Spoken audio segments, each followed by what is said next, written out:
உலகத் தமிழ் மக்கள் உங்கள் அனைவருக்கும் எனது அன்பான வணக்கங்கள். என்ன மகர லக்கண சகோதர சகோதரிகளே, நீங்கள் ஒரு சிறப்பு பார்வையாக நீங்கள் ராசிகளில் ஒரே மாதிரியான பலன்களை ஒரே மாதிரியாக இருப்பதில்லை. ஏன்?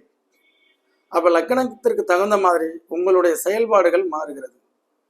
12 ராசிகளும் 12 விதமாகத்தான் அது பாட்டுக்கு போயிட்டு இருக்கும்போது லக்கணத்துக்கு தகுந்த மாதிரி ஒவ்வொருத்தருடைய குணங்கள் மாறுறதை பார்க்கணும்.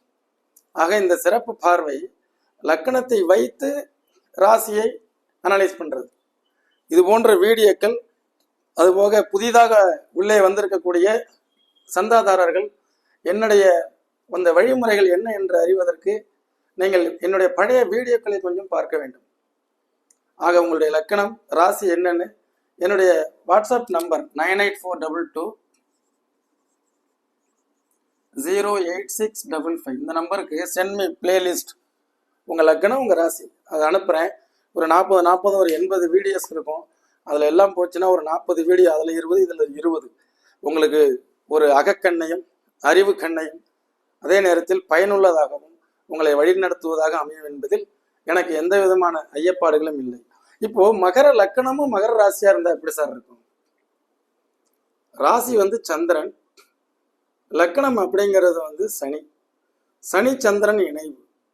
அப்ப தேவையில்லாம எரிச்சல், டென்ஷன், கோபம், பிடிவாதம், படபடப்பு, பதட்டம், அவசரப்படுதல், அவசரப்பட்டு ஏதாவது வார்த்தைகளை விட்டுட்டு மாட்டிக்கிறது, இதெல்லாம் வரும் இல்லையா? அதனால அவசரம், மகரம் அவசரம், இந்த அவசரத்தை அவாய்ட் பண்ணணும். மகர லக்கணம் மகர ராசியாக இருந்தால் இதுல 3 நட்சத்திரங்கள், லக்கணத்திற்கு 3, ராசிக்கு 3, மொத்தம் 6. நீங்கள் யாருன்னு பார்த்து அது டிவிஷனா நம்ம ஜாதகம் பார்க்க வரும் பொழுது, இல்லைங்க லக்கணம் அவிட்டத்துல உட்காந்துருக்கு, சந்திரன் தான் திருவோணத்துல இருக்கு, அப்ப நீரும் நெருப்புமா இருக்கிறதுனால கொஞ்சம் பதட்டப்படாதீங்க, அவசரப்படாதீங்க அப்படின்லாம் அட்வைஸ் பண்ணுவோம். ஆக இது போன்ற அமைப்புல மகர லக்கணமே மகர ராசி ரெண்டுமே அதிபதி யாரு? சனி. சந்திரன் யாரு? ஒரு அவசரம். ஆக பல வெற்றிக்கு உண்டான வாய்ப்புகளை நீங்கள் இழப்பதற்கு மகர லக்கணமும் மகர ராசியுமே காரணம். எங்கேயாவது மூமெண்ட்ஸ் வெளியில போயிடணும். நான் தான் சொல்லுவேன், ராசியும் சரம் லக்கணமும் சரம். வேற ஏதாவது ஒரு நாடுகளுக்கு மைக்ரேட் ஆகி அங்க போய் வேலை பார்த்துக்கிட்டு அங்கேயே இருந்து வாழ்க்கையை ஓட்டிடணும். சரிங்களா? மகர லக்கணம் கும்ப ராசி. இவங்க நல்ல ஆளுமையான மனிதர்கள். கும்பம் ஆளுமை. என்ன ஆளுமை? லக்னாதிபதி ராசியாதிபதி 2 பேருமே சனி சார். இந்த சனி இந்த உலகத்தை ஸ்கேன் பண்ணி பார்த்து யார் நல்லவன் யார் கெட்டவங்கிறது எல்லாம் தெரிஞ்சுக்கும். உழைப்பால் தான் உயர்வுங்கிறத முடிவுக்கு வந்துடும். அப்ப நம்மளுடைய திறமைகளை என்ன செய்யணும்? இந்த மாதிரி உள்ளவங்க, இந்த ஒர்க்கையெல்லாம் நான் பண்ணித்தரேன், நானே பார்த்துக்கிறேன், என்கிட்ட ஒரு டீம் இருக்கு, அந்த டீமை வச்சு நான் உங்களுக்கு ரன் பண்ணி கொடுத்துட்றேன், எனக்கு உண்டானது என்னவோ கரெக்டாக அதை மாசமான எனக்கு அளந்துடணும். இந்த மாதிரி நீங்க போனீங்கன்னா ஜெயிக்கலாம். மகர லக்கணம் கும்பராசி. சரிங்களா? ஆக இது அதிர்ஷ்டம்லாம் எனக்கு தேவையில்லை, அதிர்ஷ்டத்தை நான் நம்புவதில்லை, உழைப்பை நம்புகிறேன். உழைப்பால் உயரக்கூடியது. அப்போ உழைப்பு, அதனால் உயர்வு. ஆளுமை, நல்ல நிர்வாகத்தை பண்ணி டீம் வச்சு அழகா உழைப்பால் உயரக்கூடியவர்களாக வருவீங்க. மகர லக்கணம் மீன ராசி. எனக்கு தெரிந்து நான் நிறைய ஆய்வு செய்து வந்ததுல என்னென்ன என்னுடைய ராசி மீனம்ங்கிறதுனால ஒவ்வொரு லக்கணக்காரர்களும் எப்படியெல்லாம் அதுல நம்மளோட ஜாயிண்ட் ஆகுறாங்க அப்படின்னு ஆய்வு பண்ணும்பொழுது மகரம் நிறைய என் கூட தொடர்பில் இருக்கிறாங்க. அதாவது உங்க ராசிக்கு நல்ல பெனிஃபிட் தரக்கூடியது மகரம், 11வது லக்கணமோ ராசியோ. அதனால இவங்களுடைய எப்போதுமே இந்த ராசிக்கு அதிபதி குரு, லக்கணத்துக்கு அதிபதி சனி, நல்ல உழைப்பால் உயரக்கூடியவர்கள். எந்த ஒரு காலகட்டத்திலையும் தன்னுடைய வேலையில் எந்த குறையும் வைப்பதில்லை. அந்த மாதிரியான லக்கணம் சொல்லக்கூடிய கமெண்ட்ஸ் மகரம் சனி இல்லையா? அந்த கமெண்ட்ஸ் கரெக்டா செஞ்சு முடிக்கிறவர் அந்த மீன ராசி. ஆக இவர் சந்தேகப்படக்கூடிய விஷயங்கள், மகரம் சந்தேகப்படக்கூடிய விஷயங்கள் எல்லாம் அந்த சந்தேகத்துக்கு தெளிவா சந்தேகத்திற்கு இடமில்லாமல் இந்த மீனம் சென்று ஒருத்தவங்களை பற்றிலாம் அதிகமாக ஆராய்ச்சி பண்ணி அவங்கள சந்தேகப்படுறதெல்லாம் கிடையாது. அது கரெக்டாக இவர் ப்ரூஃப் கரெக்டான மனுஷன்தான் அப்படிங்கிறத எடுத்து இந்த லக்கணத்துக்கு கொடுக்கறதுனால இவங்களுடைய வாழ்க்கை எப்பொழுதுமே இந்த முயற்சினால நல்ல முயற்சி, இது வந்து நல் முயற்சின்னு பேர். மீனம் நல் முயற்சினா என்ன? லக்கணம் சந்தேகப்படுது, அது அவருடைய கேரக்டர். ராசி என்ன செய்யுது? சந்தேகம்லாம் கிடையாது. நான் எதுக்கு உங்களை சந்தேகம் பண்ணும்? மீன ராசிக்காரங்க யாரையும் தான் மேல வேணா தனக்கு சந்தேகம் வந்துடும். அவர் வந்து கேட்கிறாரு, சார் நான் செய்யற செயல் வந்து கரெக்டு தானு கேட்கிறாரு. மிகப்பெரிய ஆர்கிடெக்ட் இவர், பேர் சொல்லக்கூடாது. ஏன்னா வந்து ரொம்ப வருஷமா என் கூட தொடர்பில் இருக்கிறாரு. அவருக்கு என்னாச்சு, இந்த இடத்துல கேது இருக்கும், இங்க சனியும் இருக்கும். சரியா போச்சுங்களா? 1969 68 சனி இங்க இருக்கும். இது என்ன சொல்லுவாரு, சார் அடிக்கடி எனக்கு வந்து எனக்கு உதாவது நீங்க எனக்கு கொஞ்சம் டைம் ஒதுக்கி எனக்கு கொஞ்சம் எக்ஸ்பிளைன் பண்ணுங்கன்னு சொல்லிட்டே இருப்பார். இவருடைய உழைப்பு நல்லா இருக்கு, செயல் நல்லா இருக்கு, சிறப்பா இருக்கு. ஆக இந்த கூட சேர்ந்த கிரகங்கள் வரும்பொழுது இது மாதிரியான அமைப்புகள் வந்துடுது. சரிங்களா? ஆக இது முயற்சியினால் நல் முயற்சியில் வெற்றி. அந்த மனிதர்லாம் இன்னைக்கு வரைக்கும் தவறான வழியில போக மாட்டார். மகரான கஷ்டப்பட்டு தான் வாழ்க்கையில முன்னேற்றம், அதை ஒத்துக்குவார். மேஷம் மகர லக்கணம் மேச ராசி, ரெண்டுமே சர லக்கணம் சர ராசி. ரெண்டு பேருக்குமே அதிபதி சனி செவ்வாய். ஷார்ட் டெம்பர், வேகமாய் ஒரு செயலை செஞ்சு முடிக்கிறது. அதனால வந்துட்டு அந்த கேந்திரத்தில் இருக்கிறவங்க எப்படி அந்த வெற்றியை பெற்று விடுவது, அதெல்லாம் எந்த குறையும் கிடையாது. இவர்கள் வந்து எப்போதுமே உலகம் சுற்றும் வாலிபர்கள். இந்த வேகமாக ரேஸில் போகிறது தான் இவருக்கு பிடிக்கும். ஆக உலகத்தை சுற்றி வர்றது பிடிக்கும். ஒரு இடத்துல நிலையாக வேலை செய்கிறதோ ஒரு இடத்துல நிலையாக இருக்கிறதோ பிடிக்காது. அடுத்தடுத்து இடங்களை மாற்றிக்கொள்ளுதல், அதே நேரத்தில் வேற தேசங்கள் மாறி மாறி போகிறதோ இது ஒரு நல்ல அமைப்பு. பட் இது வந்து காரியத்தை உடனே முடிக்கக்கூடியவர்கள். வேகம் என்ன, அந்த வேகத்துல கொஞ்சம் விவேகத்தை சேர்த்துக்கணும். மகர லக்கணம் மேச ராசி, அவசரப்படக்கூடாது. சரம், ரெண்டுமே சரம். சனி செவ்வாய் அதிபதிகள். ஒருத்தருக்கு இன்னொருத்தர் பிடிக்காது. ஆனால் லக்கணம் கேந்திரத்தில் இருக்கு சந்திரன். அப்போ எப்படி இருக்கும்? கண்டிப்பானவர், வாக்கை காப்பாற்றுவார். ஆனால் கொஞ்சம் பிரச்சனைக்குரிய மனிதர் லக்கணம். ஆனால் அவர்கிட்ட ஒழுங்காக நடந்துக்கிட்டிங்கன்னா இவங்கள்ட்ட அவங்க நல்ல விதமாக இவங்களால பெனிஃபிட் கிடைக்கும். சரிங்களா?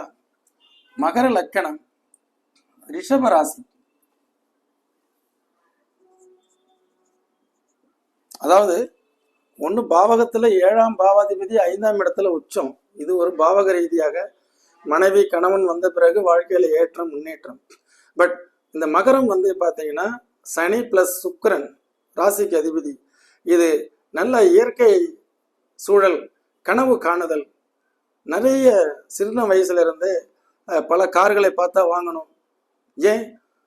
அந்த லக்னாதிபதி சனி, ஆசை.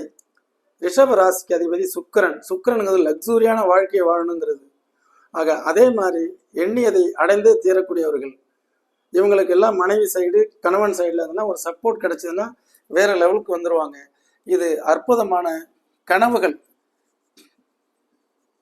கனவுகள் மெய்ப்பிக்கப்பட வேண்டுமா?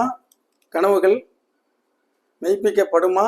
அது உங்கள் ஜாதகத்தில் உள்ள தசாபுத்திகளை பாருங்க. ஜென்ரலாக இந்த மகர லக்கணம் ரிஷப ராசி ஒரு பாண்டிங் இருக்கும், எல்லார்கிட்டையும் ஒரு ஈர்ப்பு தன்மை இருக்கும், நல்லா நீட்டாக ட்ரெஸ் பண்ணணும், எல்லார்கிட்டையும் பழகணும் அப்படிங்கிறதெல்லாம் கற்பனை வளத்தில் இருக்கக்கூடியவர்களாக இருப்பாங்க. மிதுனம், இந்த மிதுனம் எப்படி இருக்கும்? அதாவது பிறர் நலம். எப்படி?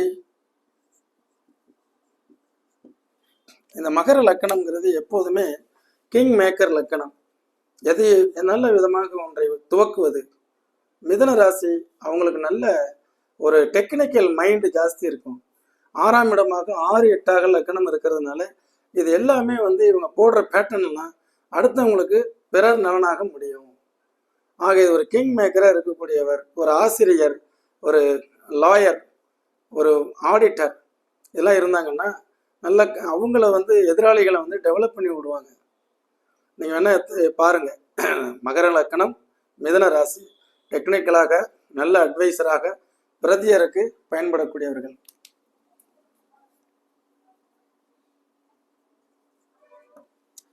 மகரம் லக்கணம் கடக ராசி. சார் இது வந்து ஒரு ஈர்ப்பு விதி இந்த இடத்துல இருக்கு. இந்த ஈர்ப்பு அன்பை வெளிப்படுத்தக்கூடியவர் கடகம், அன்பை எதிர்பார்க்கக்கூடியவர் மகரம். இது கடகம் மகரம் ராசி லக்கணமாக அமையக்கூடிய பட்சத்தில் அவங்கள்ட்ட வந்து ஒரு விதமான மந்திர சக்தி உள்ளது மாதிரி ஒரு ஈர்ப்பு விஷயம் இருக்கும். நிறைய நண்பர்கள் ஃப்ரெண்ட்ஸ் எப்படா அவங்க வருவாங்க, இப்போ எப்படி பார்க்கலாம்ங்கிற மாதிரியே இருக்கும். அந்த அளவுக்கு மகரம் கடகம் வந்து வசீகரிக்கக்கூடியது. ஆக இது வசீகரம் இது மாதிரி இருக்கிறது நல்ல விஷயம். ஏன்னா இது வந்து ராசி மானம் கெடலை, இவங்களுக்கு கூட அடுத்தவங்களுக்கு பயன்படும். இது அப்படி இல்லை, இது எல்லாமே சொசைட்டி இவங்களை விரும்புவாங்க. இப்போ ஈர்ப்பு விதி. அடுத்தது மகர லக்கணம் சிம்ம ராசி.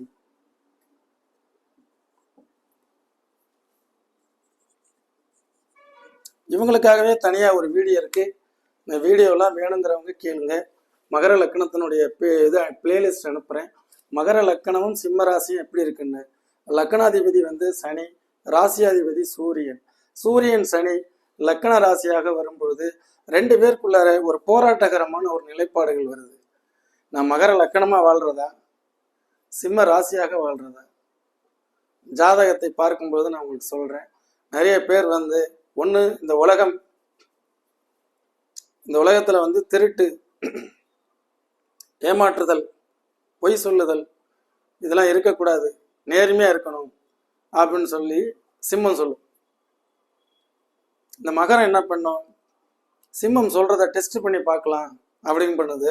அவன் பண்ணுறது பூராவே பிராடுத்தனமாகவும் அநியாயமாகவும் ஏமாத்துக்காரனாகவும் இருப்பான். இப்போ இவனை திருத்துறதா, அவனை தண்டிக்கிறதா? இதை ராசிகிட்ட சொன்னோம்னா என்ன செய்யும்? அடுத்த நிமிஷம் ஆக்ஷன். அவன் திருடிட்டு இருக்கான்னு தெரிஞ்சாலே போதும், வேலையை விட்டு தூக்கிறோம் சிம்மம். இப்போ மகரம் வந்து இது மாதிரி தர்ம சங்கடமான சூழ்நிலைகளில் தன்னுடைய கூட வேலை பார்க்குறவங்க அல்லது சில நண்பர்களே இது மாதிரி பண்ணுறது பூரா அவருக்கு தெரியும். ஆக சில நேரங்களில் சில விஷயங்கள் இப்போ என் கூட ட்ராவல் பண்ணிட்டு இருக்கக்கூடிய ஒருத்தர் ஜோசியம் படித்தவர் மகர லக்கணம் சிம்ம ராசி. அவர் மேக்சிமம் நெகட்டிவான விஷயங்கள் மட்டுமே ஆராய்ச்சி பண்ணிட்டு இருப்பார். நான் பாசிட்டிவான விஷயங்களை மட்டுமே ஆராய்ச்சி பண்ணிட்டு இருப்பேன். நெகட்டிவ் அவசியம்னா உலகத்தில் 85% நெகட்டிவ் தான். கடல் நீர் 15% தானே பாசிட்டிவ் இருக்கு. பாசிட்டிவ் வளர்க்குறத பார்க்குறதா, நெகட்டிவ்னு எப்போ கீழே விழுவாங்கிறது ஆராய்ச்சி பண்ணுறது. அல்லது அவன் அந்த சாஃப்ட்வேர் கொடுத்ததில் அதில் வந்து இவ்வளோ மிஸ்டேக் இருக்குது, அந்த மிஸ்டேக் இருக்குது, இந்த மிஸ்டேக் இருக்குலாம் சொல்லிட்டு இருப்பார். நான் சொல்லுவேன், ப்ரிடிக்ஷன்ஸ் நம்மகிட்ட உட்கார்றவங்களுக்கு என்ன தேவையோ அதை ஆய்வு பண்ணலாம். அந்த சாஃப்ட்வேர் கொடுத்தவனே நம்ம ஆராய்ச்சி பண்ணோம்னா என்ன செய்யறது? பட் அவர் இன்னமும் ஆய்வை தொடர்ந்து கொண்டே இருக்கிறார். நான் இன்னமும் பல மாணவர்களை எல்லாரையும் உருவாக்கி கொண்டே இருக்கிறேன். அவ்வளோதான். ஆக இது வந்து ஒரு முரண்பாடு. இந்த மாதிரி இருந்ததுன்னா முரண்பாடு.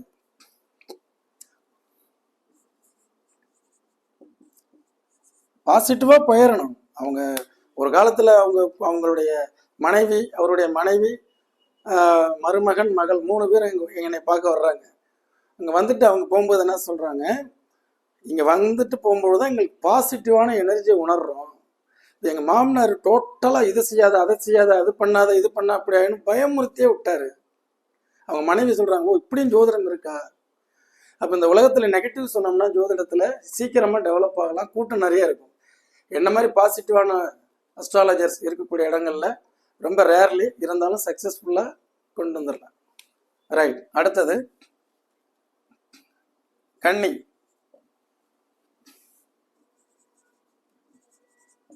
இது பார்த்தீங்கன்னா இவருடைய இந்த மாதிரி மகர லக்கணம் கன்னி ராசிக்காரர்கள் மிக அற்புதமாக எல்லா விதமான வித்தைகளை படித்து தெரிந்து வைத்து கொண்டு எந்த அளவுக்கு அதில் நம்ம உயர்ந்த ஸ்தானத்தை நோக்கி போகலாங்கிற சிந்தனையில் இருப்பாங்க. இது நல்ல அமைப்பு. நீங்கள் மகர லக்கணம் கன்னி ராசி, புதனும் சனி சேர்க்கை, எங்கே போனாலும் சரி அங்கே தேவையில்லாமல் மகரம் சிம்மம் மாதிரி அவங்கள போட்டு நோண்டிட்டு இல்லாமல் நம்மளுடைய கொடுத்த வேலைகளை அழகாக எப்படி செய்யணும் அப்படிங்கிறத மட்டும், அதில் ப்ரமோட் ஆகிறதுக்கு என்ன வழி, ப்ரமோஷனுக்கு என்ன வழி, சம்பள உயர்வு எப்படி கிடைக்கும் அப்படிங்கிறதெல்லாம் நினைக்கக்கூடியவங்களாக இருப்பாங்க. இந்த மாதிரி உள்ளவர்கள் அற்புதமான கொடுக்கப்பட்ட வேலையை செய்து நல்ல மேன்மையை பெறுவார்கள். மேன்மை, செயலில் ஒரு டெக்னிக்கல் இருக்குது, செயலில் வந்து இவர்கிட்ட வந்து வித்தை இருக்குது, விஷயம் இருக்குது. அதை கொடுத்த வேலையை செஞ்சுட்டு அதை பற்றி அதிகமாக ஆராய்ச்சி பண்ண மாட்டாங்க. அதனால் மகர லக்கணம், இந்த கன்னி ராசி வெரி நைஸ். மகரம், துலாம். அதாவது இவங்களுடைய சிஸ்டமேட்டிக் எப்படின்னு கேட்டிங்கன்னா, 10ஆம் இடத்துல காரியஸ்தானத்தில் சந்திரன், அப்போ ராசிக்கு அதிபதி சுக்கிரன், லக்னாதிபதி சனி. இவங்க எப்போதுமே ஒரு விஷயத்தை செஞ்சு முடிச்சிருவாங்க. முடித்த பிறகு அதுலேருந்து ஃபீட்பேக் எதிர்பார்ப்பாங்க. ஃபீட்பேக் கிடைக்கலன்னா தான் பிரச்சனை. ஆக ஒரு ஒர்க்கை வந்து நல்லா பாராட்டக்கூடிய அளவுக்கு சிறப்பாக செய்வாங்க. ஏன்னா லக்னாதிபதிக்கு நட்பு பிளானட்டு சுக்கிரன். ஆக இது மிகச்சிறந்த காரியவாதிகள், காரியம் மாற்றக்கூடியவர்கள். அந்த எந்த ஒரு காலகட்டத்திலையும் இவர்கள் பின்வாங்க மாட்டாங்க. உழைப்பு, உறுதி எல்லாமே இருக்கும். முன்னேற்றம், வேகமான முன்னேற்றங்கள் இருக்கும். அதிகமாக இந்த உலகத்தை சஞ்சாரம் செய்து கொண்டே இருக்கக்கூடிய மனிதர்கள். ஆக அதே நேரத்தில் இவர்கள் நல்ல தன்னுடைய வேலையாட்களை திறம்பட வேலை வாங்கக்கூடியவர்கள். சரிங்களா? காரியம். அடுத்தது விருச்சிக ராசி, மகர லக்கணம், விருச்சிக ராசி. சார், அதாவது லக்ன அதிபதி வந்து சனினா ராசிக்கு அதிபதி செவ்வாய். இந்த செவ்வாயில் 2 செவ்வாய் இருக்கு. மேச ராசி செவ்வாய், விருச்சிக ராசி. இது ஆழமான ராசி, இதுவும் ஒரு ஆழமானது. இவங்கெல்லாம் பார்த்தீங்கன்னா ரொம்ப ஜாஸ்தி ஒரு விஷயத்தை அனலைஸ் பண்ணிக்கிட்டே இருப்பாங்க. ஆராய்ச்சி ஜாஸ்தியாக இருக்கும். அவ்வளோ சீக்கிரம் முடிவு எடுக்க மாட்டாங்க. இவர்கள் வந்து என்ன செய்யலாம், பொதுவாக 7ஆம் பாவாதிபதி 11ல் இருக்கும்பொழுது தன்னுடைய செக்ரட்டரிஸ், நம்முடைய நண்பர்கள், மனைவி, கணவன், அவங்களால ஒரு பெனிஃபிட் இருக்கிறதுனால எந்த ஒரு விஷயங்களையும் முதல்ல அவங்கள்ட்ட அடுத்தவங்கள்ட்ட விட்டுருங்க. அடுத்தவங்கள்ட்ட விட்டு சர்வே எடுக்க சொல்லுங்கள். அதுக்கப்புறம் நீங்கள் இறங்குனீங்க. ஆரம்பத்தில் இறங்கி உள்ளார போய் நான் நினச்சேன் அதே மாதிரியே இருக்கேன். முதல்ல அதை தவிர்க்கணும்னா அடுத்தவங்கள்ட்ட ஒரு பொறுப்பை ஒப்படைச்சு இது என்னென்னு பார்த்துட்டு எனக்கு ரிசல்ட் கொடுன்ட்டு அதுக்கப்புறம் நீங்கள் இறங்கி இன்டெப்த்தாக உள்ளே போனீங்கன்னா 100% வெற்றி. மகர லக்கணம், தனுசு ராசி.